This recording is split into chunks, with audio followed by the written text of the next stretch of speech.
बहुत समय पहले की बात है।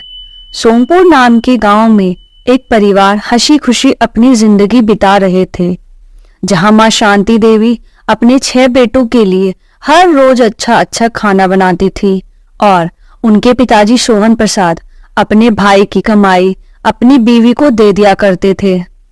इसी तरह समय चलता गया, मगर कुछ सालों बाद मां की तबीयत अचानक से खराब हो जाती है और पैसों की कमी के कारण से उनका इलाज ना हो सका और एक दिन उनकी मृत्यु हो गई। शांति देवी की मृत्यु के बाद उनका परिवार पूरा बिखर जाता है। धीरे धीरे सोहन का भी काम छूट जाता है। ऐसे ही कुछ समय बीत गया। उसके 6 बेटे भी काम ढूंढने लगे, जिनमें शांति का एक बेटा सिर्फ 7 साल का था। उसका नाम मनन था। धीरे धीरे दिन बीतता गया। फिर एक दिन सोहन जी के पुराने दोस्त शुभम लाल उनसे मिलने आए। अरे सोहन भाई, कैसे हो और बच्चे सब कैसे हैं? मैं ठीक हूँ और बच्चे भी ठीक हैं। तू बता, घर में सब कैसे हैं और इतने दिन बाद कैसे आना हुआ तेरा? अरे भाई, बहुत दिनों से सोच रहा था इधर आने की, पर तबीयत जरा खराब सी थी, इसीलिए नहीं आ पा रहा था। अब कैसी तबीयत है तुम्हारी? और सिया बेटिया कैसी है? अब तो वह बड़ी ही हो गई होगी ना? तबीयत ठीक हुई तभी तो मैं तुमसे मिलने आया हूँ, और सिया भी ठीक है। मैं तुमसे सिया के बारे में ही बात करने आया था। क्या हुआ? सिया बेटिया ठीक तो है ना? हाँ भाई साहब, तबीयत तो ठीक है। तुम्हारे बड़े बेटे राजेश का रिश्ता अपनी बेटी सिया से करवाना चाहता हूँ। तुम्हें पता तो है ना, सिया की माँ बचपन में ही गुजर गई थी। उसे मैंने अकेले पाला है और मैं नहीं चाहता कि किसी अनजान घर जाए, इसलिए मैं उसकी शादी तुम्हारे बेटे राजेश से करवाना चाहता हूँ। सोहन ये सुनकर बहुत खुश होता है और वो रिश्ते के लिए हाँ कर देता है। उसके बाद शुभम लाल वहां से चला जाता है। शुभम लाल को इस बात का जरा सा भी अंदाजा नहीं था कि वो अपनी बेटी की शादी एक ऐसे घर में करने जा रहे हैं जहां लोगों को एक वक्त के खाने के लिए मोहताज रहना पड़ता है। सोहन भी उन्हें कुछ नहीं बताता और अपने गांव के जमींदार से कुछ पैसे उधार लेकर अपने बड़े बेटे राजेश की शादी करवा देता है। शादी तो हो गई पर गौना नहीं हुआ। उन्होंने अपने बेटे से कहा कि वो दूसरी जगह रहने चला जाए, जिससे उसका जीवन अच्छे से चल सके। राजेश भी खूब मेहनत करने लगा ताकि कहीं और घर ले सके, मगर उसके हाथ में पैसे रुकते ही नहीं थे। देखते देखते 3 महीने बीत गए। फिर एक दिन शुभम लाल ने सोहन से बात की और गौना करने को कहा। ना चाहते हुए भी वो गौना के लिए राजी हो गए। सिया ससुराल आ गई। उसने देखा पूरा घर अस्त व्यस्त था।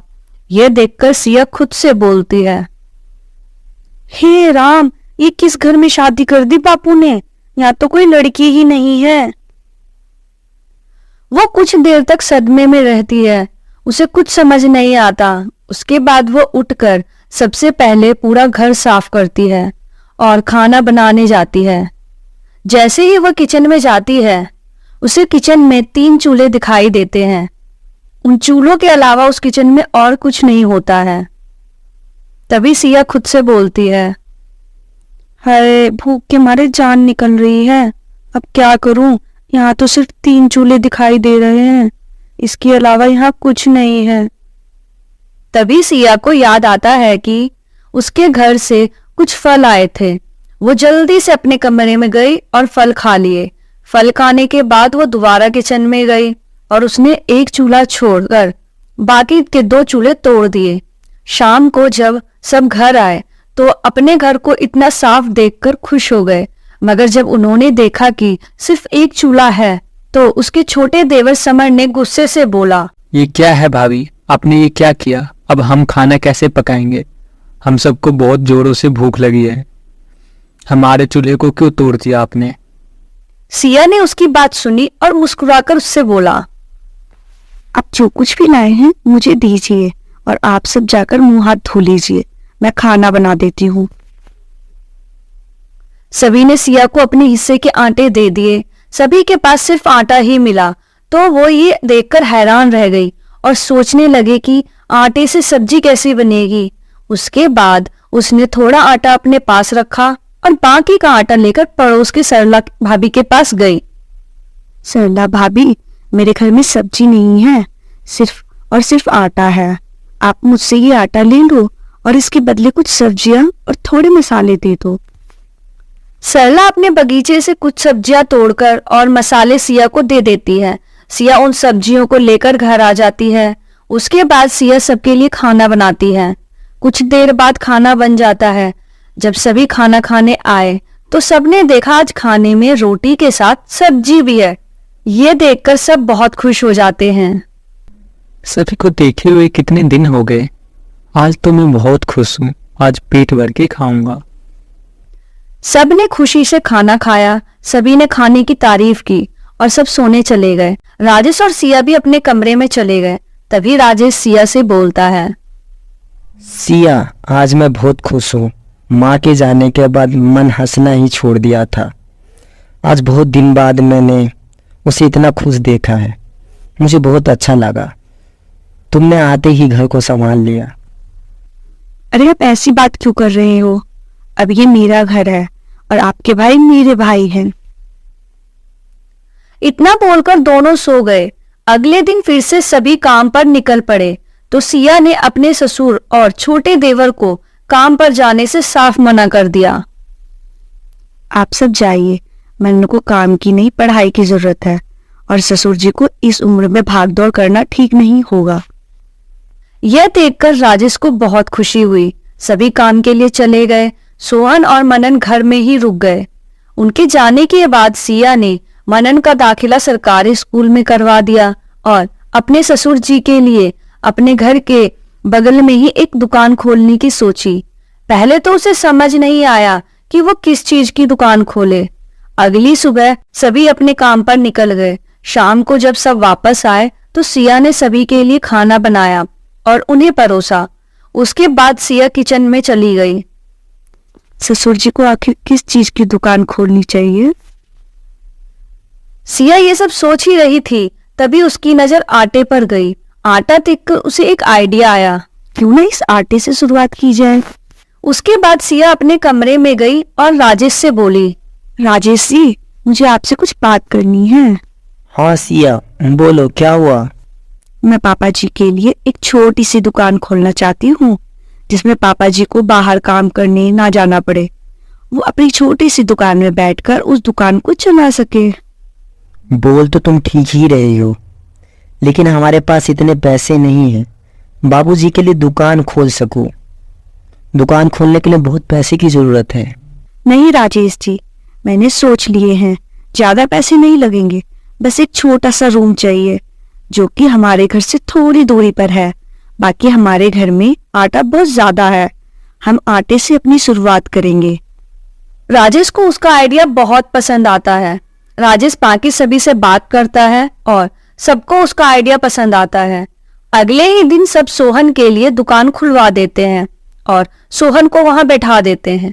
पहले ही दिन सोहन की कमाई 200 रुपए की हुई थी। यह देखकर सभी घर वाले बहुत खुश होते हैं, मगर उनकी बहू ने कहा, ये तो उतनी नहीं है जितनी मैंने सोचा था।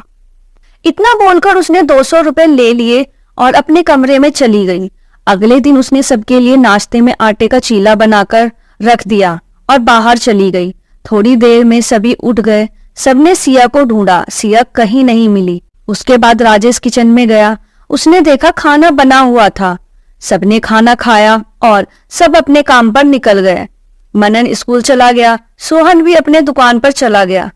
जब वह दुकान पर गया तो उसने देखा दुकान पर सिया थी और दुकान पर कुछ मसाले और दालें भी रखी थी। यह देखकर सोहन सिया से बोले, सिया बेटा, ये सब सामान कहाँ से आया है? हमारी दुकान में तो सिर्फ आटा था।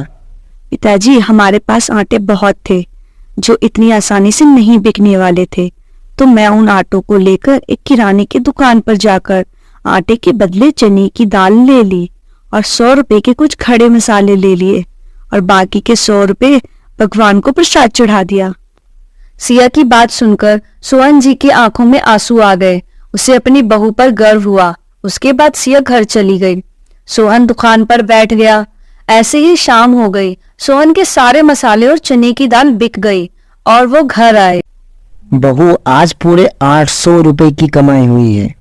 यह सुनकर सभी बहुत खुश हो गए। तभी सिया का देवर समर बोला, पिताजी, अब से मैं भी आपके साथ दुकान पर रहूंगा और जिन लोगों का सामान चाहिए होगा वो आकर हमें ऑर्डर दे देंगे और हम सामान उनके घर पहुंचा देंगे और उसके अलग से पैसे ले लेंगे। अरे वाह, ये तो बहुत अच्छा सुझाव है। समर, तुझे ये कैसे सूझा? भैया, वो मैं आज शहर गया था तो वहाँ मैंने होम डिलीवरी के बारे में जाना तो सोचा क्यों न गांव में भी ऐसा कुछ किया जाए। तुम्हारा सुझाव तो बहुत अच्छा है, मगर इसके लिए हमें दुकान पर एक फोन रखना होगा जिससे लोग हमें ऑर्डर दे सके। यह सुनकर सभी उदास हो गए क्योंकि घर पर इतने पैसे नहीं थे कि एक फोन ले सके। सबको परेशान देखकर सिया बोली, अरे तुम सब उदास क्यों हो गए?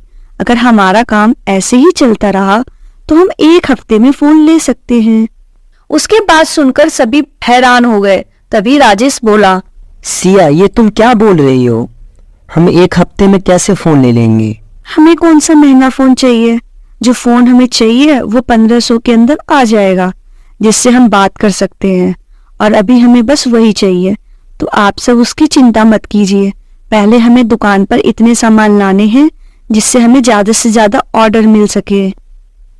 सभी उसकी बात मान जाते हैं। सिया अगले दिन बाजार जाकर कुछ मसाले और दालें खरीद कर ले आई। शाम तक वो सारा सामान बिक गया। ऐसे ही 5 दिन निकल गए और उन्होंने दुकान के लिए एक फोन भी खरीद लिया। धीरे धीरे उसकी दुकान चल पड़ी। अब उन्होंने बड़ी मार्केट में भी अपनी एक दुकान खोल ली। यही दूसरी तरफ राजेश को शहर में एक बहुत अच्छी कंपनी में जॉब मिल गई और घर आकर सबको ये खुशखबरी देता है। बाबूजी, शहर में मेरी एक बहुत अच्छी कंपनी में जॉब लगी है। आज मैं बहुत खुश हूँ बेटा। आज मेरा घर फिर से संवर गया।